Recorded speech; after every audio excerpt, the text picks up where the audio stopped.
So we can use this flowchart to work out which hypothesis test to use depending on what circumstances we have.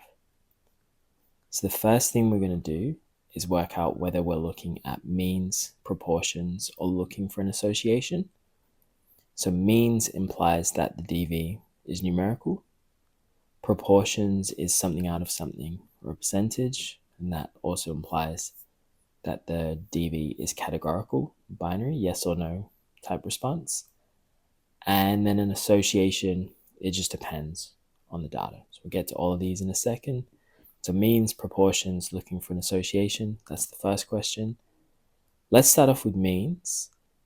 And the first thing we're going to do is just see that we have that assumption of normality, which for the first half of this course, we're going to assume that's met. So skip Poisson. We'll go straight to yes. And then the main question we're after is how many groups do we have? So are we just looking at one group, two groups, or more than two groups? If we just have one group, then we come down this tail and we want to know whether we know the population spread or just the sample spread. So in most cases, we're only going to know the sample spread. So that will make this a t-test. If we do know the population spread, which is very rare, then it's going to be a one sample z-test. And we're going to get to all the steps as to how to conduct these and also look at this in more detail in the next section. So that is one group means. Let's say that we have two groups. The next question we want to ask is, are the groups independent or are they paired/matched? So independent means that each person is in one group only. So maybe let's say we're looking at males compared to females. Paired, on the other hand, implies that each person is in both conditions. So maybe we're looking at weight loss and we're looking at a diet condition and then also a diet and exercise condition. And let's say that each participant goes through both conditions and we want to work out whether there's a difference. That would make that a paired t-test.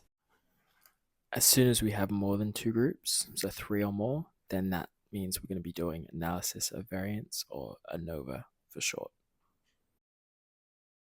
Now let's go up to proportions.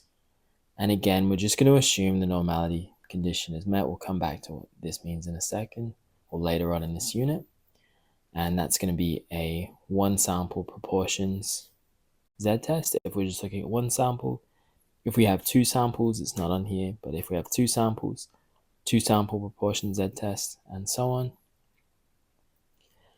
And now let's look at the association one. And the first thing we can do is ask whether the dependent variable, so our response variable, is continuous or categorical. If the response variable is categorical, so it's group data, then we're going to be doing a chi-squared test of association. If our response variable is continuous, then we're just saying, well, how many independent variables do we have? How many predictors are there? If there's only one, then it's simple linear regression. If there's more than one, we call it multiple linear regression. And let's just have a look at a few examples for this. So let's say we were looking at the effect of sunlight on plant growth. That was what we wanted to investigate. In this case, we can identify that our independent variable, so our cause, is most likely sunlight, and our dependent variable is plant growth. And if we think about how those are measured in their most basic form, we would probably say sunlight would be measured in hours, so hours of sunlight, and plant growth would be measured in, let's say, centimeters grown. So in both those cases, the independent variable and the dependent variable are both numerical, and we're looking at the association or the relationship between them. So we're trying to see what is the association between sunlight and plant growth, and because of that, both continuous, both numerical, that would be simple linear regression. We could take that exact same question, so sunlight on plant growth, but instead of defining sunlight as hours, maybe we don't have that level of detail, that level of data available to us. And instead, we just have two conditions. We have low light versus bright light. Sunlight is still our independent variable, but this time it's categorical and it has two levels. Plant growth is still the same as it was before, numerical, So because of that, we're going to be doing an independent t-test as each plant falls into one of the two conditions, either the low light or the bright light. Let's say we had that same question and sunlight is still low light versus bright light, but now we feel to do a better experiment with less error and less outside variables.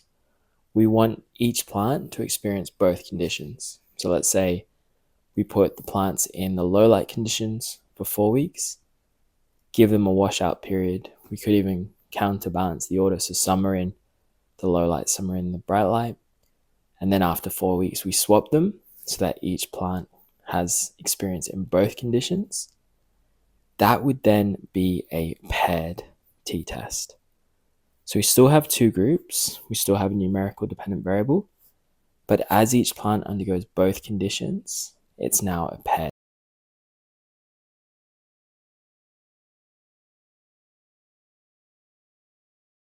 Sunlight has three conditions: low light versus medium light versus bright light. So just a little bit more detail. Because we now have more than two groups, according to our flowchart, that is going to make this ANOVA, which is our analysis of variance. Let's have the same setup still, sunlight on plant growth. But now let's say that sunlight is low versus bright, and plant growth is also low versus high. So maybe we just have some metric where anything less than that is regarded as a low growth plant, anything more than that as a high growth plant. Now the independent variable is categorical and the dependent variable is categorical as well. So because of that, we're going to be doing a chi-squared test of association. So you can see there that we answered the exact same question, but we answered it using a number of different tests, just depending on what our data setup was like. So if both variables were numerical, we're looking at regression. If both variables were categorical, chi-squared test of association. And if we were just comparing the means between different groups of sunlight, then that was our independent or paired t-test and also our ANOVA. So we can see how they're all pretty much doing the same thing, but when we use them depends on the context of the question. And we'll also see in the upcoming sections as to how to perform each of these tests step by step and the assumptions that they have as well. So you can come back to this flowchart if in doubt as to which one to use and use it as a bit of a roadmap or a bit of a guide.